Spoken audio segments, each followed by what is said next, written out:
Hey guys, today I want to do an Age of Sigmar response video. I didn't really want to do one because there's so many out there. However, there's so many mixed opinions. What I'm finding on discussion groups is that Age of Sigmar works or doesn't work for your personal circumstances. So I just want to do a little video from my take. So before I begin, um, if you imagine there's various gamers, there's kind of four categories which overlap. There's those with lots of disposable income, usually people who work, and there's those that have less disposable income. Now obviously as far as buying figures is concerned, those with more money are going to have more advantage. Games Workshop is a business. They ultimately want to sell figures.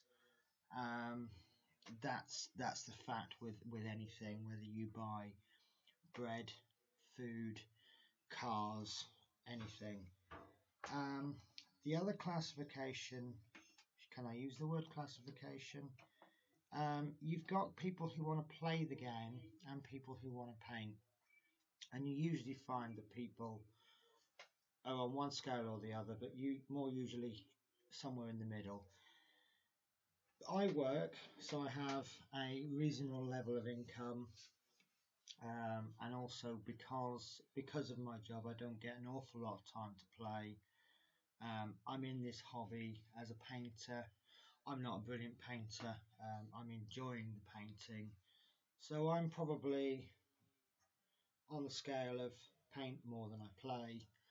So that hopefully gives you an idea of where I come from. I have the money to buy the figures that I want to buy. Doesn't mean I don't want to just chuck money at stuff, and I want to paint more than I want to play. So my angle is nice figure, buy it, don't like it, don't buy it.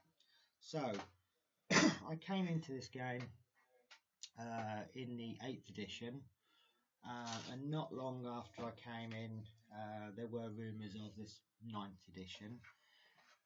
Many of the rumours were the reactions were, oh my god, they're going to ruin the game, blah blah blah blah. I must admit, when I first saw round bases, I went, oh, I was supposed to rank up into units. However, like anything, I will give things a chance.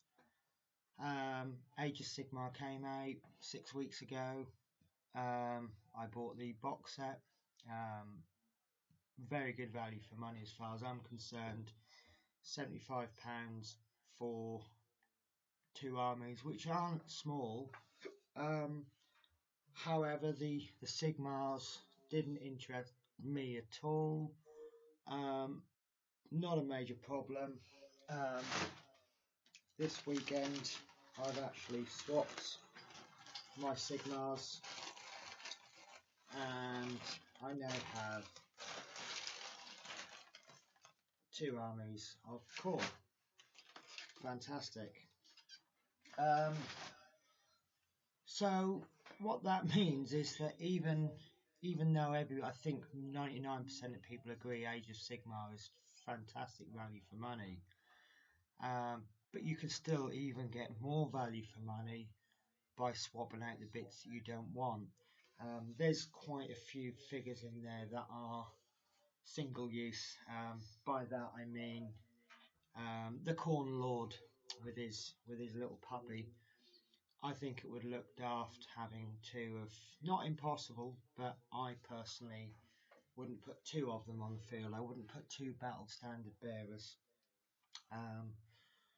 So some of them, obviously, you can't use 2 figures on the battlefield. So that's where the word conversion comes in. Some people don't like the Korgoroth, the head. Well, I'm now sitting there with 2 Corn Lords and 2 Korgoroths. I've read the fluff. I don't think you should have 2 Korgoroths exactly the same, because the way that they develop suggests to me that each one would be unique. the way that they start off as a mortal man, and then they receive mutations. Each mutation I feel would be different. So take the spare bits, add them onto the Korgoth. Blah, blah, blah. Anyway, I digress. I've now been in the position where I've played the game, and I'm here for painting. I've had a little go. I'm not a brilliant painter, but I think that Games Workshop have summed up what it's all about, which is fun. I'm not 100% happy with not having points, or replace the word points with strength indicator. I'm more than happy to go down to a store or play a friend and put on the table what you think looks fine. However, I do have ambition to play tournaments, not to win or lose a tournament, but to meet fellow gamers. I'm on a lot of Facebook groups, and I find the chats and the hints and the tips, they've really helped me evolve as a painter. And obviously bumping into real life painters, that all helps. So I feel it does need some kind of strength indicator, not to make things fair, but to know where you stand. We hear a lot of chat about, you look at most battles in history, none of them were fair, and that's a really, really good point. However, we are in a position to understand why they weren't fair. You take this particular battle, one side had 15 times more troops than the other side, and that's fine, because what you're essentially dealing with there is men with one attack, one wound, fighting against men with one attack, one wound. So the strength indicator is the actual numbers. If you look at World War II, you had Spitfire pilots against Messerschmitt 109 pilots. The Spitfire was perhaps a more superior aircraft, but they were less in numbers. But all of those, you have some kind of strength indicator. And I'd like to be in a position where perhaps I take my army, I place it on the table, I win, lose or draw against another, and at the end of the game I could say to him, yes, I beat you, but you were heavily outnumbered, you were heavily outweighted. The strength indicator was always in my favour. It didn't go as planned. I should have completely wiped the floor with you, but you managed to take out half my army. Well done, you lost, without being patronising. And I think that by having a system where 100 points against 100 points, or 500, 500, 2,400 against 2,400, to remove that is a good idea. But I do think you still need some way of saying, you had this much, I had that much, and I managed to take that much. So actually I did quite well, even though I lost. But I understand that the books that are coming out, the scenarios, they are designed to even those out. And it's not always about playing one game. It's about playing a series of games. So on the whole, Age of Sigmar, I think it's absolutely brilliant. I think what Games Workshop has done is fantastic. I would suggest anyone buys it and plays it. For all of those of you out there that were playing 8th edition and don't want to play Age of Sigmar, really, you've probably heard this 100 times. Carry on playing 8th edition. No one's stopping you. No one will judge you. In fact, I may actually have the odd game of 8th edition myself. I've still got the books. If someone said to me, I'm not playing that Age of Sigmar, right, fine, I'll play your 8th edition. No one's ever stopped you. Wouldn't be surprised if there's people still out there playing first edition. That might be stretching it a bit far, but so the next thing I want to go on about, and I want to mention this because when I'm in Facebook groups or anything that involves typing, my expression obviously doesn't come through, and sometimes I'm taken the wrong way. So what I want to bring up face to face is GW pricing.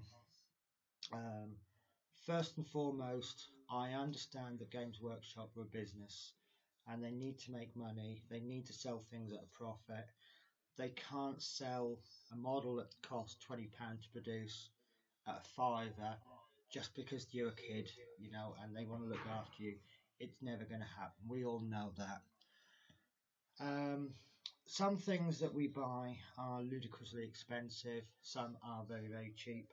I'm looking at the Sigmar troops.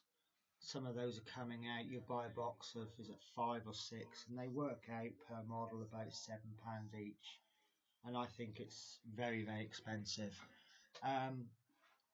Now, I've not actually bought any Sigmar troops for two reasons. One is the price I think is too high, and secondly, that particular army does nothing for me, so there's no point me painting something I'm not enjoying, so I haven't bought it. My preferred army is, I call it Khorne, so whether that be demons or warriors or beastmen, anything that can potentially worship Khorne, that's my particular army. As it happens, that particular army will have expensive and cheap troops. And the way I look at it is value for money. I'm going to give you an example. I've just bought this this is the Skull Taker. Now at £18 I think it cost me. That's an expensive model when compared to something like, bear with me one sec.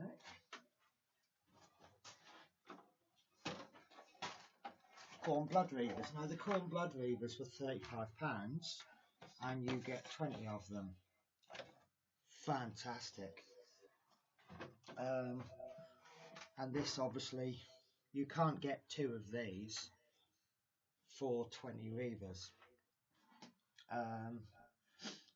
Now, so why did I buy the Skull Taker? I can hear what you're saying. Oh, well, she's complaining that one Sigmar is £7 and this is 18. Now, the amount of time it will take me to paint this and the cost, if you break it down by an hourly cost, you're probably going to look at, I have no idea how long it's going to take, but if this takes me, let's make the math simple, 18 hours to paint, it's cost me £18, that means it's cost me £1 an hour. If I bought a Sigmar and I can paint them all in, what is it, £35 a box for 5 of them in a box for £30. If I can whip those all 5 of them off in 10 hours, that's £3 an hour. So the Sigmars cost me then £3 times as much. That being said, Age of Sigmar seems to be all about, if you like it, buy it. I don't know where this stands with the 8th edition. I've not actually played this. Well, I've not played Demons. Now, you hear a lot of people say that the awesome looking figures actually aren't very good when you play them, and you tend to find all the boring ones actually tend to do more damage. So I'm going to assume therefore that in 8th edition this thing is completely and utterly useless, because look at him, he is absolutely gorgeous, even unpainted. He's fantastic, look at his cloak. Anyway, that's not what I'm talking about in this video. So my viewpoint is you vote with your feet. There's some beautiful figures out there. if you're lucky enough like me that you've got the money to buy them and you don't have the time to paint them, then you're going to get yourself value for money on just about anything. And it's not actually that expensive to start up anymore. If you've got a friend, club together, what is it, £75? My maths is awful, so we'll call that we'll say it's £80 by the time you've got a couple of pots of paint. So 2 people, £80, that's £40 each. Download the rules for free, and away you go. That's good. So Age of Sigmar, how can you say it's a terrible game? If you don't like Kings of War, no, you don't make videos saying how awful Kings of War is, you just don't buy it and you don't play it. So if you hate Age of Sigmar, carry on playing 8th, or some of the Facebook groups I've seen 8.5 or 9th in inverted commas. Yeah, that's fine, develop the game. Age of Sigmar, if you like it, you play it. And base your army on the figures that you like. And obviously if the figures you want are more expensive, you're going to build it up slowly. Get yourself a couple of booster. I mean, these I'm going to go back to these Reavers. I've not seen one bad comment about them. The Reavers that come with the Age of Sigmar set is brilliant, and these look even better. So yeah, that's my gone off track towards the end, but that's my response video to Age of Sigmar. Well done, Games Workshop.